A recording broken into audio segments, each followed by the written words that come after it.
از نور پاک قرآن صبح صفا دمیده. Assalamualaikum warahmatullahi wabarakatuh. Waalaikumsalam.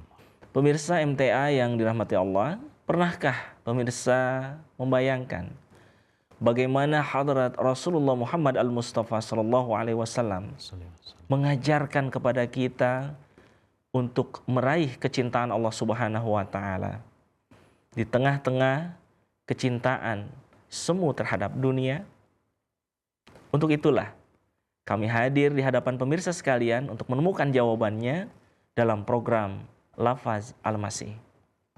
Bersama saya, Yudi Wahyudin, yang akan menemani pemirsa sekalian untuk berbincang bersama narasumber kita, Maulana Saifullah Ahmad Faruk, di dalam menyelami sabda-sabda dan hikmah dari Hadrat Masih Maud alaihi salatu wassalam yang tertulis dalam Malfuzat jilid yang kedua.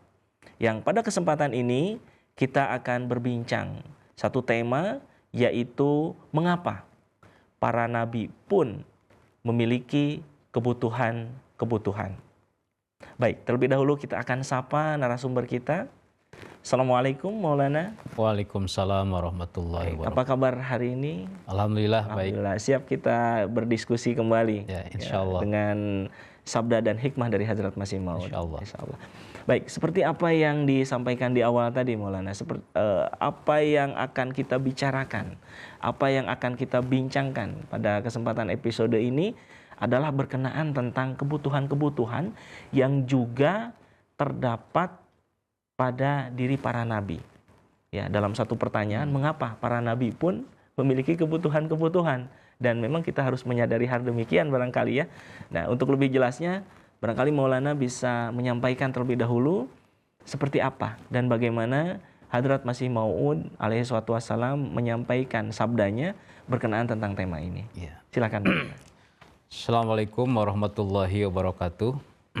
Waalaikumsalam. Hadrat Masih Maud alaihi wassalam, beliau bersabda, saya di sini ingin menjelaskan suatu hal penting, yakni mengapa para nabi alaihissalam memiliki kebutuhan-kebutuhan. Allah Ta'ala berkuasa untuk membuat mereka tidak menghadapi kebutuhan-kebutuhan. Namun kebutuhan-kebutuhan itu timbul adalah supaya lillahi wakaf atau wakaf demi Allah tampil sebagai contoh teladan. Dan supaya wakaf kehidupan Abu Bakar radhiyallahu an tetap tegak kokoh, serta supaya di dunia ini timbul keimanan terhadap Tuhan yang Maha Kuasa.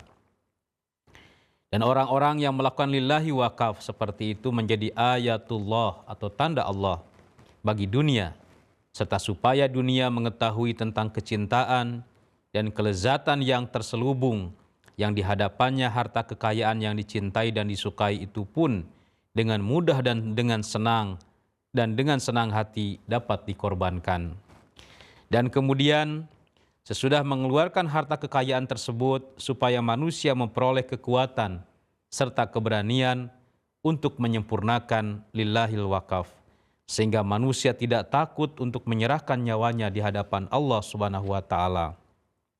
Ringkasnya, tujuan sebenarnya kebutuhan-kebutuhan para nabi alaihissalam adalah untuk mengajarkan agar berpaling dari kecintaan-kecintaan palsu dan dari benda-benda yang fana atau tidak kekal. Kebutuhan-kebutuhan tersebut adalah untuk menciptakan keimanan lezat terhadap wujud Allah Ta'ala dan untuk menciptakan kekuatan pengorbanan demi kebaikan sesama manusia.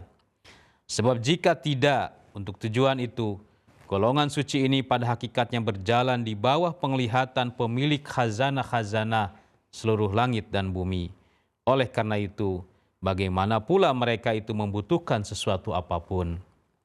Kebutuhan-kebutuhan itu ditampilkan adalah untuk menyempurnakan taklim atau pengajaran, serta untuk memperkokoh akhlak dan keimanan manusia.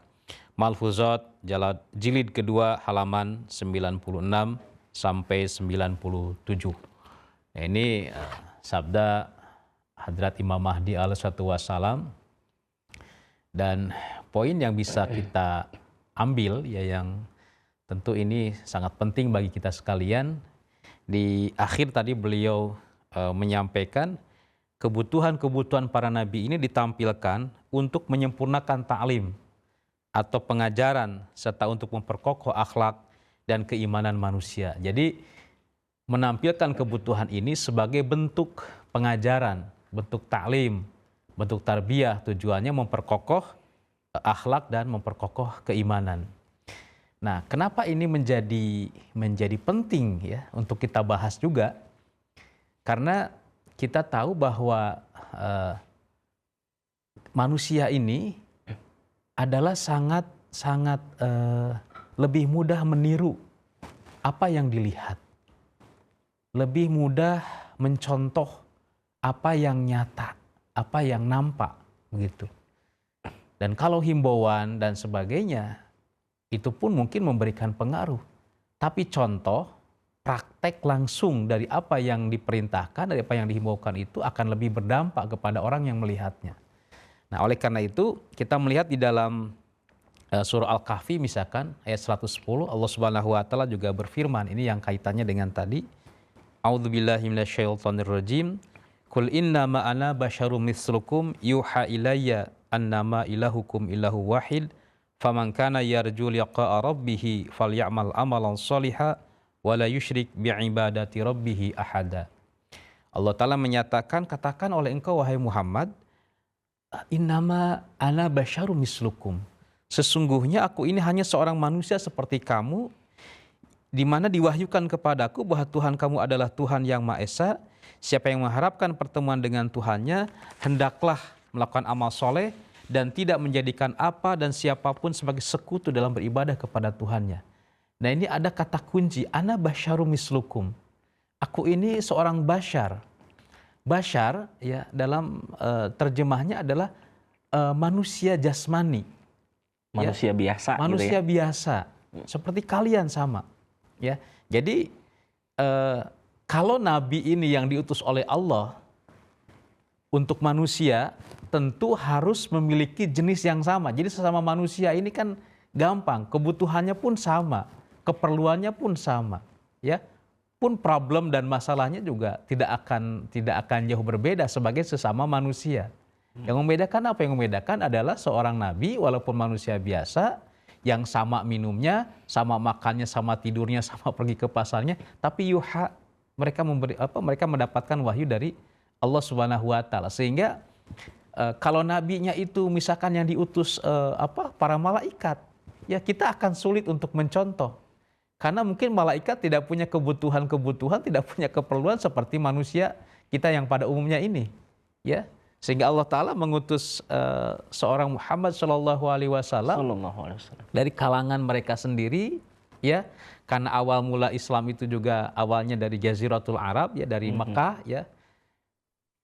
Pun beliau juga diutus dari orang Arab, sehingga untuk mengkopi sifat beliau, ya, untuk melaksanakan ajaran beliau, ya, mengamalkan tarbiyah beliau tidak terlalu sulit karena kelihatan dan kebutuhannya pun sama dengan mereka. Ya, seperti itu. Ya, coba kita konfirmasi Pak ya. Ya. Kita konfirmasi sebenarnya kebutuhan-kebutuhan yang dimaksud itu seperti apa saja ya. Barangkali secara umum Maulana bisa gambarkan. Ya. Apakah kebutuhan para nabi juga sama seperti kebutuhan-kebutuhan manusia pada umumnya? Atau misalnya hanya sebatas mencontohkan saja sehingga para nabi ini pun sebenarnya tidak menginginkan, benar-benar menginginkan adanya kebutuhan tersebut. Dan lebih jauh lagi, seperti halnya menjadi tugas pokok dari para nabi adalah membawa manusia ke arah keimanan yang sempurna, ke arah hubungan yang benar dengan Allah Subhanahu wa taala, tentu saja begitu Maulana ya. Jadi apakah dari setiap kebutuhan-kebutuhan yang nanti Maulana perlu jabarkan ya, kebutuhan-kebutuhan seperti apa ya? Apakah dari kebutuhan-kebutuhan itu memiliki kaitan erat sehingga begitu pentingnya kita bisa perhatikan sebagai sarana untuk peningkatan iman? Ya. Ya. Kita melihat satu sisi kebutuhan para nabi sesuai dengan firman Allah ya. Coba kita lihat misalkan di dalam surah Al-Anbiya ayat ke-8. Allah Subhanahu wa taala menyatakan secara tegas, "Wa ma ja'alnahum jasadan la ya'kuluna ta'ama wa ma kanu khalidin." Allah Ta'ala menyatakan, dan kami tidak menjadikan mereka, para rasul, para nabi ini, tubuh-tubuh yang tidak memerlukan makanan, tubuh-tubuh yang tidak membutuhkan makanan, ya. Dan mereka tidak pula orang-orang yang kekal atau khalidin. Nah, ini salah satu kebutuhan yang Allah Ta'ala sendiri nyatakan. Jadi seorang nabi pun karena beliau adalah bashar, adalah manusia seperti kita juga, adalah tentu ya mereka itu beliau ini adalah jasadallah, ya, bukan jasad yang tidak memerlukan makanan. Beliau juga perlu makan. Tetapi bagaimana ya makan, bagaimana minum itu ya dapat mendekatkan diri kepada Allah, kan begitu tadi pertanyaannya. Karena misalkan kalau manusia makan, hewan makan atau binatang juga makan, tapi kan mereka hanya sebatas memenuhi kebutuhannya saja. Tapi bagaimana di dalam Islam ini ya kebutuhan makan, kebutuhan minum ini dapat mendekatkan diri kepada Allah. Kita misalkan lihat kepada ayat yang lain, kulu washrobu wala tusrifu innahu la yuhibbul musrifin. Bagaimana makan yang baik? Makannya harus sesuai perintah Allah. Kulu washrobu, makanlah kalian, minumlah kalian, tapi ingat wala tusrifu, jangan berlebih-lebihan. Karena apa? Innahu la yuhibbul musrifin. Allah tidak suka kepada yang berlebih-lebihan. Maka lihat bagaimana Nabi SAW makan. Ya. Diawali dengan doa misalkan ya, diakhiri juga dengan doa. Ya kalau dari sisi makannya binatang juga makan, tapi kan dia tidak tahu itu doa. Ya, mengawali makan doa kemudian mengakhiri makan doa. Tapi makannya seorang mukmin ya yang dicontohkan oleh Nabi SAW, bagaimana makan ini juga bisa nilainya ibadah. Nah, inilah yang dicontoh oleh tadi pertanyaan yang bisa dicontoh, yang bisa kita lihat di dalam kepribadian, di dalam kehidupan beliau Shallallahu Alaihi Wasallam dan juga para nabi yang lain. Kemudian misalkan kebutuhan apa? Ya tentu sebagai bashar, sebagai manusia biasa, beliau juga butuh tidur. Ya, hewan yang lain, makhluk yang lain juga butuh tidur. Tapi bagaimana tidur ini yang membedakan adalah bahwa tidurnya seorang utusan Tuhan, tidurnya seorang nabi, dan begitulah seharusnya tidurnya seorang mukmin, seorang muslim itu juga dapat mengantarkan dia kepada Allah Subhanahu wa taala. Bagaimana kata Rasulullah? Ya, kalau mataku ini merem tapi hatiku ini kan tetap bangun. Jadi seorang mukmin bisakah kira-kira ya, ketika fisiknya capek dia tertidur tapi hatinya tetap dia ingat kepada Allah Subhanahu wa taala. Maka cara Nabi tidur saja itu mengantarkan kita kepada keridhaan Allah. Contoh sederhana misalkan bagaimana Nabi tidur yang disunahkan. Nabi itu kalau tidur miring kanan, tidak tengkurap, tidak terlentang. Wah kan sama saja, yang penting tidur. Tidak seperti itu, karena ternyata ya tidur yang dicontohkan oleh Nabi pun dalam rangka tidurnya kan dalam rangka basyarnya yang memenuhi kebutuhan jasmaninya, memenuhi kebutuhan sisi manusiawinya. Tapi inilah kebutuhan inilah contoh yang dicontohkan oleh Nabi SAW dalam tidur pun bisa mengantarkan seseorang kepada keridhaan Allah. Kenapa? Karena tidurnya pun sebelum tidur diawali dengan doa. Bangun tidur pun kemudian dimulai hari kita dulu dengan doa. Doa lagi. Ya. Dan tidur pun tidak berlebih-lebihan. Ya. Kita lihat bagaimana contoh-contoh itu terjadi ya. Dan ini hal-hal yang luar biasa. Kemudian misalkan Nabi pun ya sebagai bashar, beliau juga punya rumah tangga. Kebutuhan untuk seorang bashar, seorang manusia untuk berkembang biak itu kan tentu melalui rumah tangga.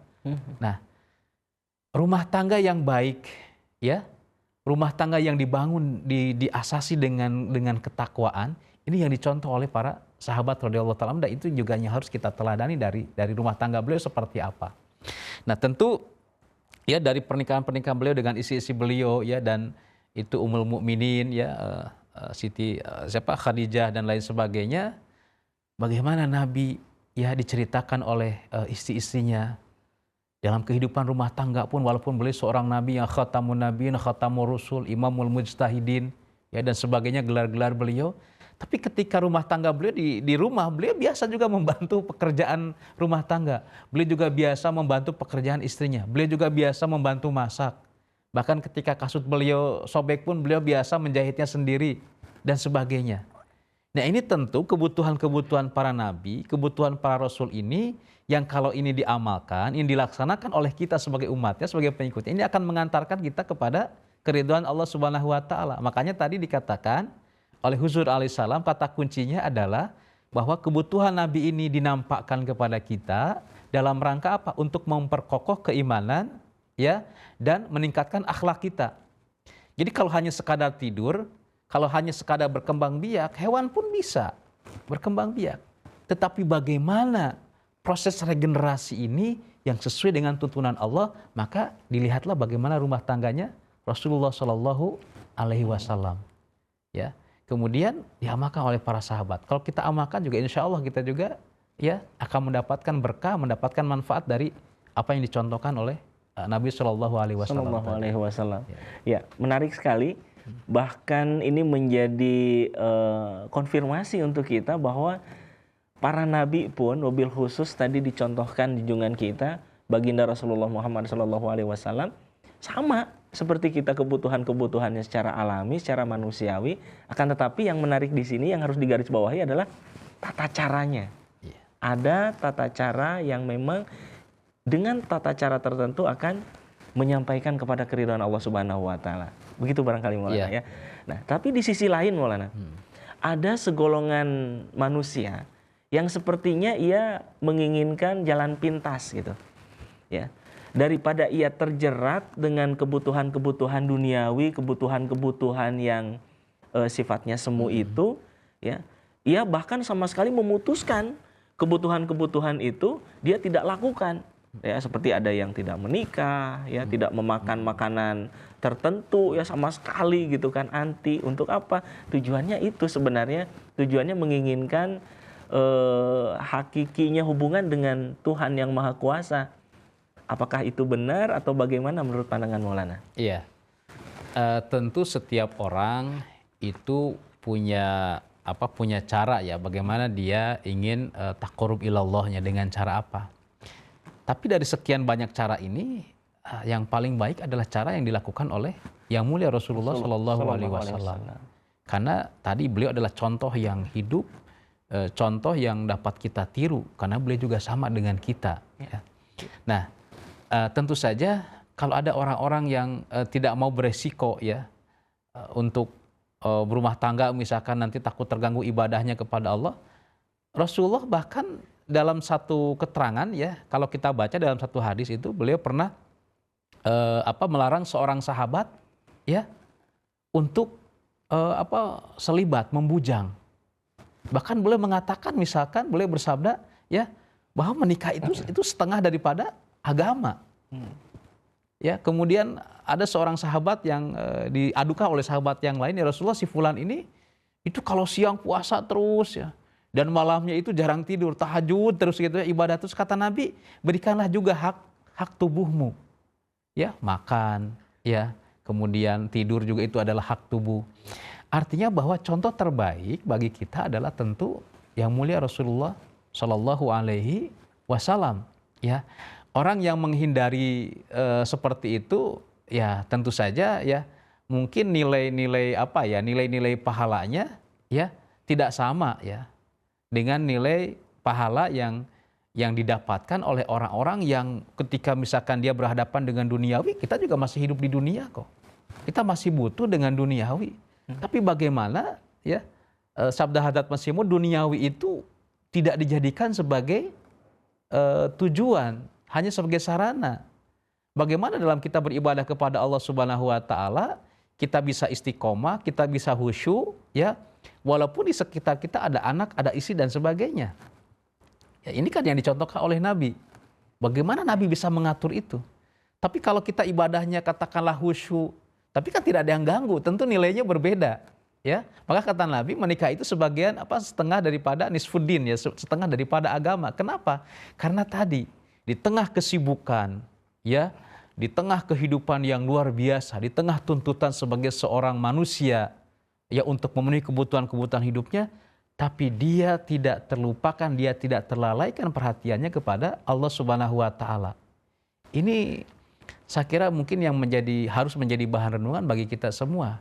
Kemudian tadi masalah makanan misalkan dan sebagainya. Nabi dalam kehidupan beliau bisa saja kalau beliau mau makan enak. Tapi beliau pun makannya sederhana kok. Ya. Bahkan pernah beliau diceritakan 3 hari beliau tidak mendapatkan makanan begitu sampai kemudian beliau mengganjal perutnya begitu. Beliau pun makan sederhana. Beliau ingin kaya, beliau juga bisa. Malaikat Jibril menawarkan kepada beliau gunung Uhud mau dijadikan gunung emas. Ya, tapi kata beliau itu bukan tujuan. Kan seperti itu. Nah, jadi ada orang-orang yang menghindari kehidupan dunianya, memutuskan kehidupan dia dari dunia hanya untuk beribadah kepada Allah Subhanahu wa taala. Ya, saya kira itu berbeda ya penjelasannya atau berbeda nilainya. Karena toh Allah Ta'ala sendiri memerintahkan kita berdoa untuk yang dulu kita bahas ya Rabbana atina fid dunya hasanah wa fil akhirati hasanah. Jadi ada keseimbangan antara dunia dan juga akhirat. Ya bagaimana kita misalkan beribadah kepada Allah. Beribadah kepada Allah contoh misalkan sholat. Kita harus memakai pakaian yang rapih, pakaian yang bersih lah, yang suci ya. Tidak boleh misalkan auratnya kelihatan. Ini kan duniawi. Ya. Nah, bagaimana mendapatkannya? Harus ikhtiar, harus mencari, harus beli kan gitu ya. Nah, untuk kesana kan harus ada ikhtiar, harus ada duniawi yang kita keluarkan, harus ada misalkan kita beli itu kan pakai uang juga, itu kan duniawi juga. Ya. Jadi kemudian misalkan Allah perintahkan orang untuk bersedekah. Allah perintahkan kita untuk berinfak.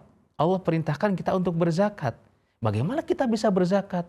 Bagaimana kita bisa berinfak?